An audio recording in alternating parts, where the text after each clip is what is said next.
Hai teman-teman, baik di sini sebelum saya melakukan presentasi hasil dari kelompok kami, izinkan saya untuk memperkenalkan diri terlebih dahulu. Perkenalkan, nama saya Suryaningsih Waruhu dengan NPM 210090007. Nama-nama anggota kelompok saya: 1. Jovanes Giawa, Antojunius Tafenae, Eka Kristina Mani, Krismawati Lase, dan Roida. Sedangkan dosen pembimbing Dr. Antonius Yantogabang, SMSI. Saya berasal dari Fakultas Ekonomi kelas A Universitas Pembinaan Masyarakat Indonesia. Baik, lanjut saja. A. Perilaku konsumen. Perilaku konsumen adalah studi tentang bagaimana individu, kelompok, dan organisasi memilih, membeli, menggunakan barang, jasa, ide, atau pengalaman untuk memuaskan kebutuhan dan keinginan mereka. Faktor-faktor yang mempengaruhi keputusan konsumen melakukan transaksi secara online: 1. Stimuli pemasaran, 2. Lingkungan sosial budaya, 3. Psikologi konsumen. Ada sebagian konsumen online takut melakukan transaksi secara online karena berbagai pertimbangan, yaitu 1. Kejahatan komputer yang tinggi, 2. Perlindungan terhadap konsumen yang melakukan secara online, 3. Penipuan yang dilakukan secara online. B. Perilaku konsumen online. Istilah konsumen sering digunakan dengan dua jenis konsumen, yaitu 1. Konsumen individu dan konsumen organisasi.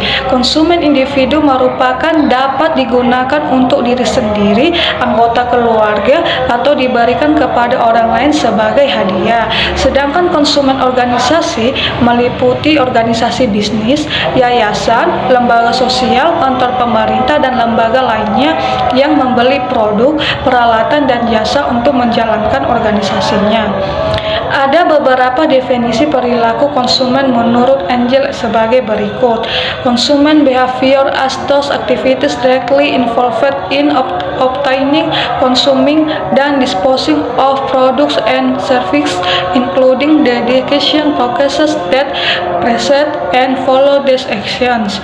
Berdasarkan pendapat para ahli di atas, dapat disimpulkan bahwa perilaku konsumen online adalah tindakan-tindakan yang dilakukan oleh individu, kelompok, atau organisasi yang berhubungan dengan proses pengembalian keputusan dalam mendapatkan barang jasa secara online menggunakan barang-barang atau jasa ekonomi yang dapat dipengaruhi oleh lingkungan. C. Model perilaku konsumen. Model perilaku konsumen dapat diartikan sebagai suatu skema atau kerangka kerja yang disederhanakan untuk menggambarkan aktivitas-aktivitas konsumen. Ada beberapa fungsi perilaku konsumen, yaitu 1. Deskripsi, 2. Prediksi, 3. Penjelasan, 4. Pengendalian. Model perilaku konsumen dari Hort dan Seed tentang perilaku membeli berisi 4 elemen pokok, yaitu 1. Bahan atau input, proses atau intent, hasil atau output, dan pengaruh eksogen. D. Model perilaku konsumen dan Kotler.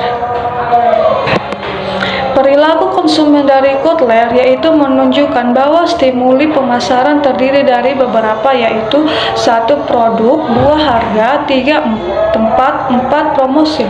Stimuli ini juga kekuatan dan peristiwa yang berpengaruh signifikan yang berada di lingkungan konsumen, yaitu ekonomi, teknologi, politik, dan budaya, di mana konsumen menyerap semua stimuli tersebut dan memberikan responnya berupa pilihan produk, pilihan merek, pilihan dealer, waktu pembelian, dan jumlah pembelian. Ada beberapa variabel proses pengamatan dan belajar dalam model Howard dan Seed, yaitu 1. Perhatian, 2. Stimulus ambiguity, 3. Perceptual bias, 4. Oversearch. Sedangkan variabel proses belajar adalah 1. Motif, 2. Choice kriteria, 3. Brand comprehension, 4. Attitude, 5. Intention, 6. Confidence.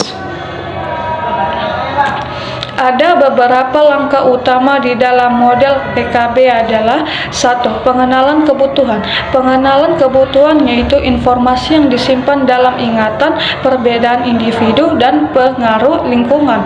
2. Pencarian informasi. Pencarian informasi merupakan pencarian informasi internal ke dalam ingatan untuk menentukan apakah cukup banyak yang diketahui mengenai pilihan yang tersedia untuk memungkinkan pilihan dibuat tanpa pencarian informasi lebih lanjut. 3. Evaluasi alternatif.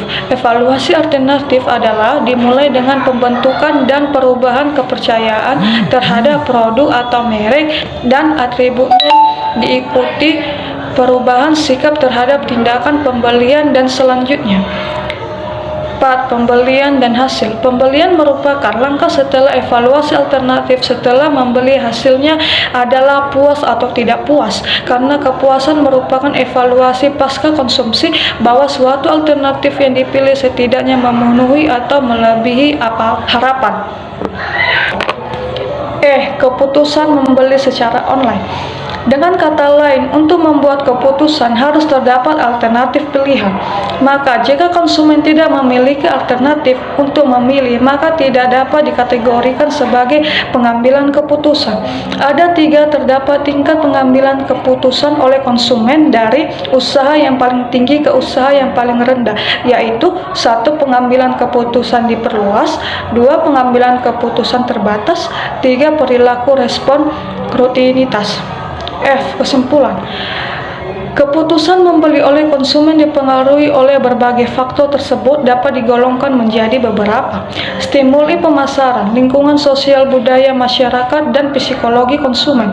Langkah-langkah yang dilakukan konsumen dalam suatu keputusan membeli sebagai berikut: pengenalan kebutuhan oleh konsumen, pencarian informasi tentang produk yang diinginkan, evaluasi berbagai produk yang dipilih agar mendapatkan produk yang paling sesuai kebutuhan, keputusan membeli produk, dan 4. Perilaku setelah mengkonsumsi atau menggunakan produk atau kepuasan.